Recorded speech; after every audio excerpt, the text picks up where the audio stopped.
ನನ್ನ ಹೆಸರು ಮಂಜುನಾಥ್. ನಾನು ಆಫೀಸ್ಗೆ ರೆಡಿಯಾಗಿ ಹೋಗಬೇಕಾದ್ರೆ ಅಪ್ಪ ನನ್ನ ಮದುವೆ ಬಗ್ಗೆ ಮಾತಾಡ್ತಿದ್ರು. ನನಗೆ ಒಂಚೂರು ಮದುವೆ ಬಗ್ಗೆ ಇಂಟ್ರೆಸ್ಟೇ ಇರಲಿಲ್ಲ.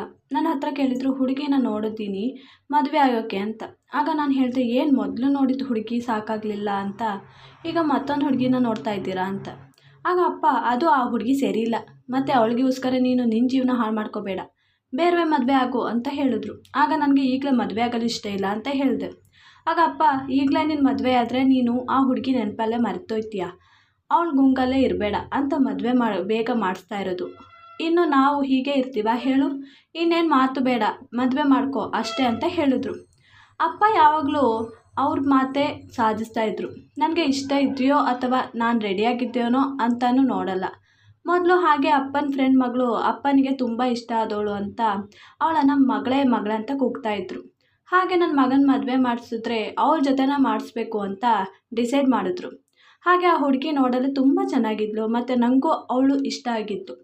ನಾನು ಮದುವೆಯಲ್ಲಿ ತುಂಬ ಖುಷಿಯಾಗಿದ್ದೆ ಮತ್ತು ನನ್ನ ಮನಸ್ಸಲ್ಲಿ ತುಂಬ ಭಾವನೆಗಳು ಅವಳ ಮೇಲಿತ್ತು. ಹಾಗೆ ಮದುವೆ ಅದ್ದೂರಿಯಾಗಾಯಿತು. ನಾನು ಈ ಮದುವೆಯಿಂದ ತುಂಬ ಖುಷಿಯಾಗಿದ್ದೆ. ಆದರೆ ಅವಳು ನನ್ನ ಜೊತೆ ತುಂಬ ಫ್ರೆಂಡ್ಲಿಯಾಗಿ ಮಾತಾಡ್ತಿದ್ಲು. ಆದರೆ ಅವಳು ಹತ್ತಿರ ಹೋಗಲು ಬಿಡ್ತಾ ಇರಲಿಲ್ಲ ಮತ್ತು ಎನಿ ಟೈಮ್ ಫೋನ್ನಲ್ಲೇ ಇರ್ತಿದ್ಲು. ಯಾರು ಅಂತ ಕೇಳಿದಾಗ ನನ್ನ ಫ್ರೆಂಡ್ ಅಂತ ಹೇಳ್ತಿದ್ಲು. ನನ್ನ ಅಪ್ಪನಿಗೆ ಅವಳು ಅಂದರೆ ಇಷ್ಟ.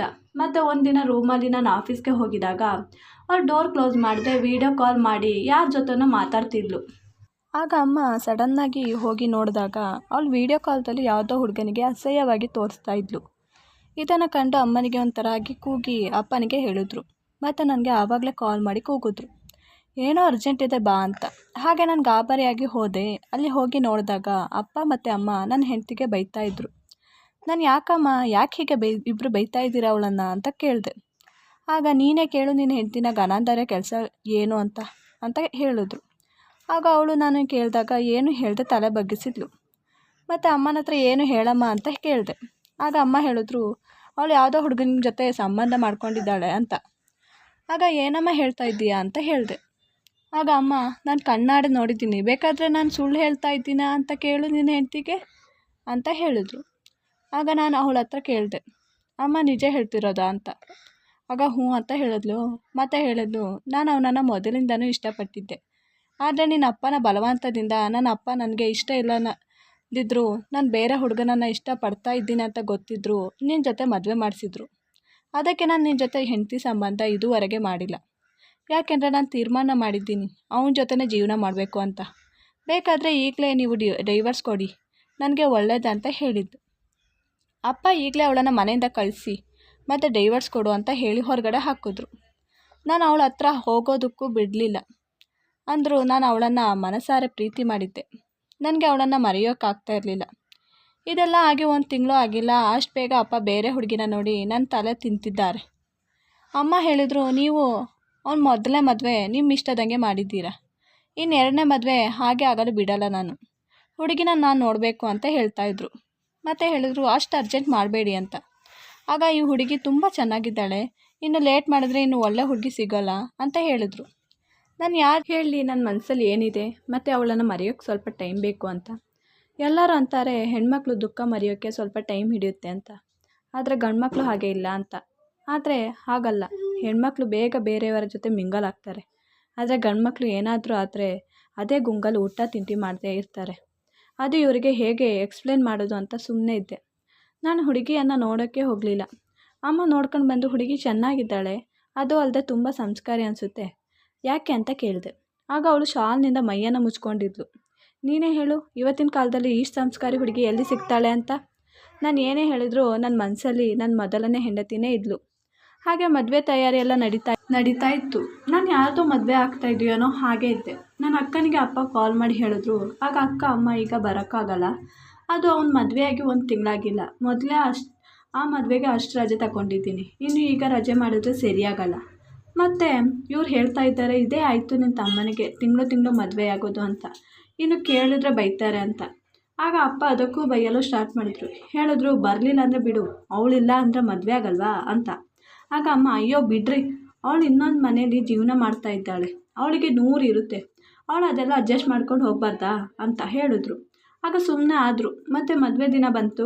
ನಾನು ಇಷ್ಟ ಇಲ್ಲದಿದ್ದರೂ ಮದುವೆ ಆದೆ. ರಾತ್ರಿ ನನಗೆ ರೂಮ್ಗೆ ಹೋಗಲು ಇಷ್ಟನೇ ಇರಲಿಲ್ಲ.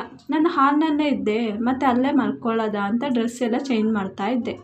ಆಗ ಅಮ್ಮ ಬಂದು ಯಾಕಿಲ್ಲ ಮಲ್ಕೊಳ್ಳೋ ಪ್ಲ್ಯಾನಾ ಅಂತ ಕೇಳಿದ್ರು. ಆಗ ನಾನು ಏನೂ ಮಾತಾಡಲಿಲ್ಲ.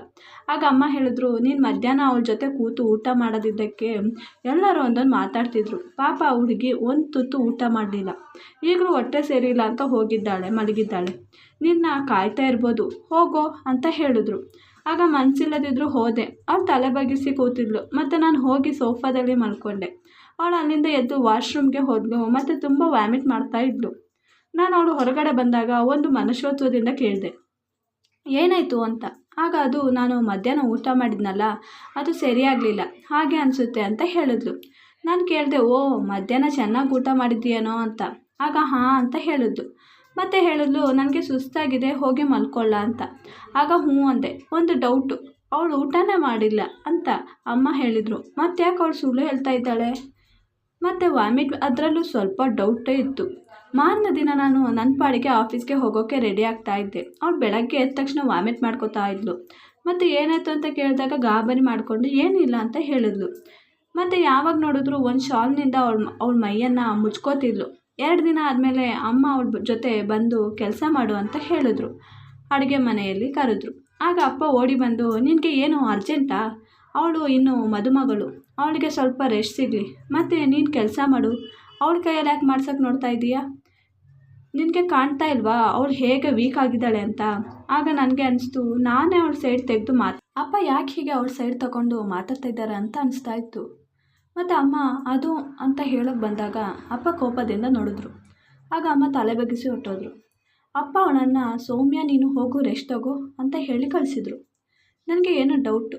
2 ದಿನ ಆದಮೇಲೆ ಅವಳ ಅಪ್ಪ ಅಮ್ಮ ಅವಳಿಗೆ ಸ್ವಲ್ಪ ಹಣ್ಣು ತಂದರು. ನಾನು ಆಗ ತಾನೇ ಆಫೀಸಿಂದ ಬಂದಿದ್ದೆ. ನಾನು ಒಳಗೆ ಹೋಗಿದ್ದೆ. ಅವ್ರು ಹೇಗಿದೆಯೇ, ವ್ಯಾಮಿಟ್ ಹೇಗಿದೆ, ಆಸ್ಪತ್ರೆ ತೋರಿಸ್ತಾ, ಎಲ್ಲ ನಾರ್ಮಲ್ ಇದೆಯಾ ತಾನೇ ಅಂತ ಕೇಳ್ತಾಯಿದ್ರು. ಅಷ್ಟರಲ್ಲಿ ನಾನು ಬಂದೆ. ಆಗ ನನ್ನ ನೋಡಿ ಅವಳ ಅಮ್ಮ ಹೇಳಿದ್ರು, ಅಳಿಯಂದ್ರು ಮತ್ತು ಅವ್ರ ಅಪ್ಪ ನಿಂತುಕೊಂಡ್ರೆ ಅಣ್ಣ ತಮ್ಮನ ಥರ ಕಾಣಿಸ್ತಾರೆ ಅಲ್ವಾ ಅಂತ ಹೇಳಿದ್ರು.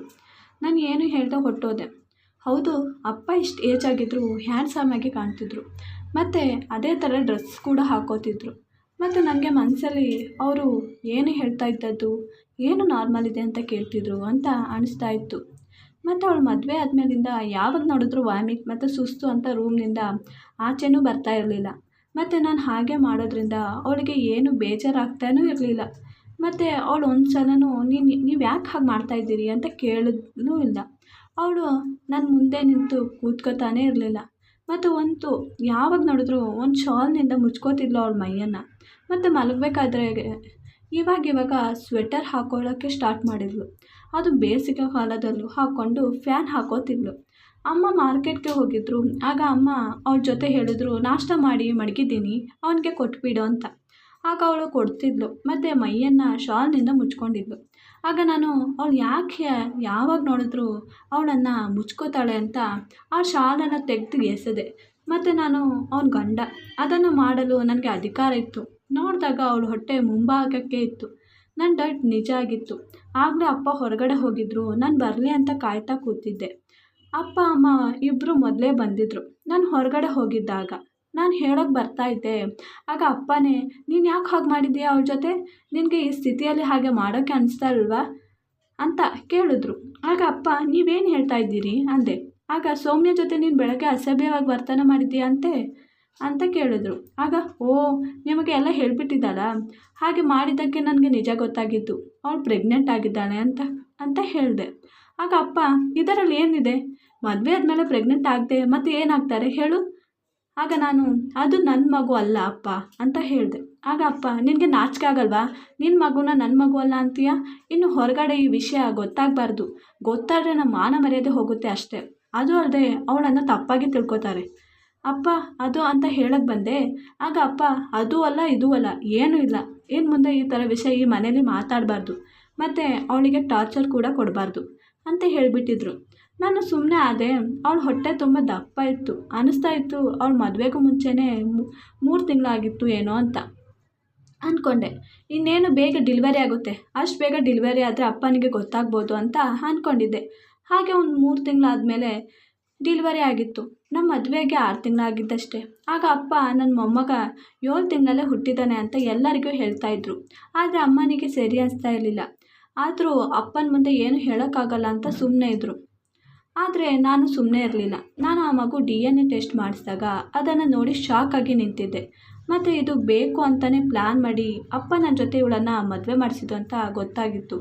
ಹಾಗೆ ಸೌಮ್ಯ ಅಮ್ಮನ ಹತ್ರ ಮಾತಾಡಿದೆ. ಆಗ ಅವರು ಹಾಂ ಹೌದು, ಅವರೇ ಕಾರಣ. ಅವರು ನನ್ನ ಗಂಡ ಫ್ರೆಂಡು. ಅವ್ರ ಮನೆಗೆ ಆಗಾಗ ಬರ್ತಾಯಿದ್ರು. ಒಂದು ದಿನ ನಾವು ಮದುವೆಗೆ ಹೋಗಿದ್ವಿ. ಆಗ ಮಗಳು ಒಬ್ಬಳೇ ಇದ್ಲು. ಆಗ ನನ್ನ ಮಗಳ ಜೊತೆ ಬಲಾತ್ಕಾರ ಮಾಡಿಬಿಟ್ಟಿದ್ರು.